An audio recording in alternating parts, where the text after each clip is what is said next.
જેને મારા જીજુ બનવાનું હતું એ જ મારા જીવન સાથી બની ગયા. આજે રાત છે મારા જીવનની સૌથી લાંબી, સૌથી ભારે અને સૌથી યાદગાર રાત. રૂમમાં ફૂલોની સુગંધ ફેલાયેલી છે. લાલ ગુલાબના પાંદડા બેડ પર વેરાયેલા છે. દિવાલોની મંદ પ્રકાશમાં મારી લાલ સાડી ચમકે છે. હાથમાં લાલ ચૂડા હવે હવે અવાજ કરે છે, જાણે મને કહેતા હોય કે આજથી તું કોઈની થઈ ગઈ છે. પણ મારું મન શાંત નથી. હાથ કાપે છે, હૃદય ધડકે છે, આંખોમાં ઊંઘ નથી અને ડર છે. એક અજીબ ડર કે જેને હું હંમેશા જીજુ કહીને બોલાવતી હતી એ જ વ્યક્તિ આજે મારા પતિ છે અને થોડી વારમાં આ રૂમમાં આવશે. મારું નામ સુરેખા છે. અમારું ઘર અમદાવાદના મણિનગર વિસ્તારમાં છે. એક નાનકડી 2 રૂમની ફ્લેટમાં મમ્મી, પપ્પા, રૂપા અને હું રહેતા હતા. પપ્પા બેંકમાં ક્લાર્ક છે, મમ્મી ઘર સંભાળે છે અને થોડા ટ્યુશન પણ લે છે. રૂપા M.Com પૂરું કરીને એક પ્રાઇવેટ કંપનીમાં જોબ કરતી હતી. હું ત્યારે B.Com.ના છેલ્લા વર્ષમાં હતી. અમારા ઘરમાં હંમેશા હસવું બોલવું રહેતું. રૂપા મને બહુ ચીડવતી. સુરુ, તું તો એકદમ ભોળી છે. કોઈ તને ઉઠાવી જશે તો પણ તને ખબર નહીં પડે. હું શરમાઈને હસી પડતી. અમારા ઘરમાં રૂપાના લગ્ન થવાના હતા. વિશાલ સાથે તેની સગાઈ થઈ હતી. વિશાલને પહેલી વાર જોયો ત્યારે મને લાગ્યું કે રૂપા ખરેખર નસીબદાર છે. ઊંચા ગોરા સ્મિતમાં એક અલગ જ મીઠાશ અને વાત કરવાની રીત એટલી વિનમ્ર કે કોઈ પણ તેની સાથે આરામથી વાતો કરી શકે. સગાઈના દિવસે ઘરમાં ધામધૂમ હતી. રૂપા લાલ લહેંગામાં રાજકુમારી લાગતી હતી. વિશાલ તેને જોઈને મુસ્કુરાતા રહ્યા. હું તેમની પાસે ગઈ અને ચા આપી. તેઓએ હસીને કહ્યું, થેન્ક યુ સાવજી. અને ત્યારથી તેઓ મારા જીજુ બની ગયા. સગાઈ પછી લગ્નની તૈયારીઓ શરૂ થઈ. અમે ત્રણેય, મમ્મી, રૂપા અને હું, મવીને માર્કેટમાં જતા. સાડીઓ, દાગીના, શણગાર બધું જોઈએ તેમ પસંદ કરતા. રૂપા કહેતી, સુરુ, મારા લગ્ન પછી તારા લગ્નમાં હું તેને આટલું બધું કરીશ. હું શરમાઈ જતી. વિશાલ ક્યારેક ઘરે આવતા. રૂપા બહાર મવવાનું ટાળતી, તેથી તેઓ ઘરે જ આવતા હતા. હું તેમને ચા નાસ્તો લાવી આપતી. વચ્ચે વચ્ચે મજાક કરતી, જીજુ, દીદીને આટલું બધું પંપર કરો છો, પછી લગ્ન પછી શું કરશો? તેઓ હસીને કહેતા, સાવજી, તું પણ આવજે ને, તને પણ પંપર કરશું. એ વાતમાં ક્યારેક કોઈ અન્ય અર્થ નહોતો. તેઓ મારા માટે હંમેશા જીજુ જ રહ્યા. લગ્નના દિવસથી સવાર હતી. ઘરમાં શહેનાઈ વાગતી હતી. મહેમાનો આવી રહ્યા હતા. રૂપા તેના રૂમમાં તૈયાર થવાની હતી. હું તેને મદદ કરવા ગઈ. તેનો ચહેરો થોડો ઉદાસ લાગતો હતો. મેં પૂછ્યું, દીદી, શું થયું? નર્વસ છો? તેણે હસવાનો પ્રયત્ન કર્યો અને કહ્યું, ના, બસ એમ જ. પછી તે બાથરૂમમાં ગઈ અને બહુ સમય લગાવ્યો. બારાત આવી ગઈ હતી. વિશાલ ઘોડી પર બેઠા. ચારે તરફ નાચગાન. અચાનક મમ્મી દોડતા આવ્યા. સુરેખા, રૂપા ક્યાં છે? હું હસી પડી. મમ્મી તૈયાર થતી હશે. પણ રૂમમાં ગઈ તો રૂમ ખાલી હતો. બેડ પર એક ચિઠ્ઠી પડી હતી. મેં ચિઠ્ઠી ઉપાડી અને વાંચી. ધીમે ધીમે મારા હાથ કાપવા લાગ્યા. પ્રિયા, મમ્મી, પપ્પા અને સુરુ, મને માફ કરજો. હું વિશાલ સાથે લગ્ન કરી શકું તેમ નથી. મને અનિલને સાચો પ્રેમ છે અને અમે ઘણા સમયથી એકબીજાને ઓળખીએ છીએ. હું જાણું છું કે આ તમને દુઃખ આપશે, પણ હું મારા જીવનને ખોટું નથી બનાવવા માંગતી. હું અને અનિલ આજે જ ભાગી જઈએ છીએ. તમે મને માફ કરી દેજો અને સુરુનું ધ્યાન રાખજો. તે તમારી ખૂબ સારી દીકરી છે. રૂપા. મારા પગ તળેથી જમીન સરકી ગઈ. રૂપા ભાગી ગઈ. અનિલ કોણ છે? તેણે ક્યારેય અમને કહ્યું નહોતું. મેં ચિઠ્ઠી મમ્મીને આપી. તેઓ વાંચીને બેસી પડ્યા અને રડવા લાગ્યા. પપ્પા આવ્યા. તેમણે વાંચીને તેમનો ચહેરો લાલ થઈ ગયો. આ શું કર્યું આ છોકરીએ?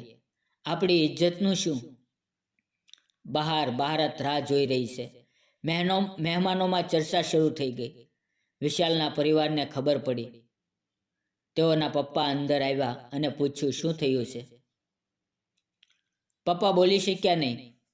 હું રડતી રડતી ઊભી હતી. પછી પપ્પાએ મને એક ખૂણે લઈ જઈને કહ્યું, સુરેખા બેટા, એક જ વાત છે, તું આ લગ્ન કરીશ વિશાલ સાથે? મારું હૃદય ધડકી ઉઠ્યું. હું અને જીજુ? મારા મનમાં હજારો વિચારો આવ્યા. પરિવારની ઇજ્જત, સમાજની વાતો, મમ્મી પપ્પાનો ચહેરો, વિશાલનું દુઃખ. મેં આંખો બંધ કરીને ધીમેથી કહ્યું, હા પપ્પા, હું તૈયાર છું. તે ક્ષણે મને લાગ્યું કે મારું બાળપણ અહીંયા જ સમાપ્ત થઈ ગયું. વિશાલને પણ આ વાત કહેવામાં આવી. તેઓ શોકમાં હતા, ગુસ્સામાં હતા, પણ તેમણે પણ હા પાડી. લગ્ન થયા, પણ કોઈ ખુશી વગર. મંડપમાં બેઠીને હું રડતી હતી. વિશાલની આંખોમાં ગુસ્સો અને દુઃખ હતું. ફેરા થયા, સિંદૂર પડ્યું, મંગળસૂત્ર પહેરાવ્યું અને હું વિશાલની પત્ની બની ગઈ. વિદાય વખતે મમ્મી પપ્પા મને સાથી સરસીને રડ્યા, બેટા, તું અમારી શાન છે. તે આજે અમને બચાવી લીધા. હું પણ રડી પડી. વિશાલના ઘરે પહોંચી. તેમનું કુટુંબ મને આવકાર્યું, પણ તેમની આંખોમાં પણ અસમજ હતી. તેમની મમ્મીએ મને આલિંગન આપ્યું અને કહ્યું, બેટા, તું અમારી વહુ છે. અમે તને ક્યારેય ઓછી નહીં ગણીએ. પણ મને ખબર હતી કે બધાના મનમાં એક જ વાત છે, રૂપાની જગ્યાએ સુરેખા. આખરે સુહાગરાતનો સમય આવ્યો. હું રૂમમાં એકલી બેઠી હતી. દરવાજા તરફ વારંવાર જોતી હતી. વિશાલ આવ્યા. તેમના ચહેરા પર ગુસ્સો સ્પષ્ટ દેખાતો હતો. તે બોલ્યા, સુરેખા, તું જાણે છે ને કે આ લગ્ન મારી મરજીથી નથી થયા. રૂપાએ મને દગો આપ્યો અને તું તેની બહેન છે. તને હું કેવી રીતે વિશ્વાસ કરું? તેમના શબ્દો તીખા હતા, જાણે છરીની ધાર.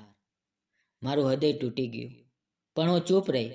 મને ખબર હતી કે આ ગુસ્સો મારા પર નથી, પરિસ્થિતિ પર છે, રૂપા પર છે. તે રાત અમે બંને બેડની બે અલગ અલગ તરફ સૂઈ ગયા. કોઈ વાત નહીં, ફક્ત મૌન અને ભારે વાતાવરણ. સવારે જાગી તો વિશાલની આંખોમાં પસ્તાવો દેખાતો હતો. તેઓ ધીમેથી કહ્યું, સુરેખા, માફ કરજે. રાત્રે મેં ખોટું બોલ્યું. તારી કોઈ ભૂલ નથી. તે તો તારા પરિવારને બચાવ્યો. હું ગુસ્સામાં અંધો થઈ ગયો હતો. મેં તેમને જોયા. તેમના શબ્દોમાં નિષ્ઠા હતી. મેં હવેથી કહ્યું, જીજુ, મને સમય આપો. હું પણ આ બધું સ્વીકારવા પ્રયત્ન કરીશ. તેણે માથું હલાવ્યું. તે દિવસથી ધીમે ધીમે બદલાવ શરૂ થયો. વિશાલે પોતાને બદલવાનો પ્રયત્ન કર્યો. તેઓ સવારે ચા બનાવીને મારા માટે લાવતા. ઓફિસમાંથી આવીને મારી સાથે વાતો કરતા. શરૂઆતમાં વાતો ઘરના કામની, હવામાનની, પછી ધીમે ધીમે અમારા શોખની. મને ખબર પડી કે તેઓને પુસ્તક વાંચવાનો શોખ છે. મને પણ છે. એક દિવસ તે મારા માટે એક નવલકથા લાવ્યા. આ વાંચજે, મને ગમી હતી. મેં મુસ્કુરાઈને લીધી. વિશાલના ઘરમાં પણ હું ધીમે ધીમે ગોઠવાય. તેમની મમ્મી મને પુત્રી જેવું માનતા. તેમનો નાનો ભાઈ મને વહુ ભાભી કહીને ચીડવતો. એકવાર તેની મમ્મીએ કહ્યું, સુરેખા, તું આવી ત્યાંથી ઘરમાં ખુશી આવી છે. વિશાલ પણ બદલાઈ ગયો છે. મને આનંદ થયો. સમય પસાર થતો ગયો. 1 વર્ષ થયું. અમારા સંબંધમાં વિશ્વાસ વધ્યો, આદર વધ્યો અને પછી પ્રેમ આવ્યો. વિશાલ હવે મારા જીજુ નહોતા, મારા પતિ હતા, મારા જીવન સાથી હતા. એક રાત્રે તેઓએ મને આલિંગનમાં લીધી અને કહ્યું, સુરેખા, તે મારું જીવન બચાવ્યું. હું તને હંમેશા ખુશ રાખીશ. મેં તેની છાતી પર માથું રાખીને કહ્યું, અને તમે મારા માટે ભગવાનનું વરદાન છો. આજે જ્યારે હું પાછું ફરીને જોઉં છું ત્યારે લાગે છે કે જીવનમાં ક્યારેક અણધાર્યા વાહકો સૌથી સુંદર સુખ આપી જાય છે. રૂપા ક્યાં છે તેની ખબર નથી, પણ હું તેને માફ કરી ચૂકી છું. તેને કારણે જ મને વિશાલ મળ્યા. મિત્રો, ગુસ્સામાં લીધેલા નિર્ણય જીવન બદલી શકે છે. સ્ત્રીનો ત્યાગ કમજોરી નથી, પણ શક્તિ છે. અને સાચા દિલથી માફી માંગીને અને બદલાઈને સંબંધને નવું જીવન આપી શકાય છે. તો મિત્રો, આ હતી આજની મારી વાર્તા. તમને કેવી લાગી કોમેન્ટમાં જરૂર જણાવજો. અને જો તમને વિડીયો પસંદ આવ્યો હોય તો વિડીયોને લાઈક કરજો અને ચેનલને સબસ્ક્રાઈબ કરવાનું ન ભૂલશો. આપ સૌ ગુજરાતી મિત્રોનો દિલથી ખૂબ ખૂબ ધન્યવાદ મિત્રો.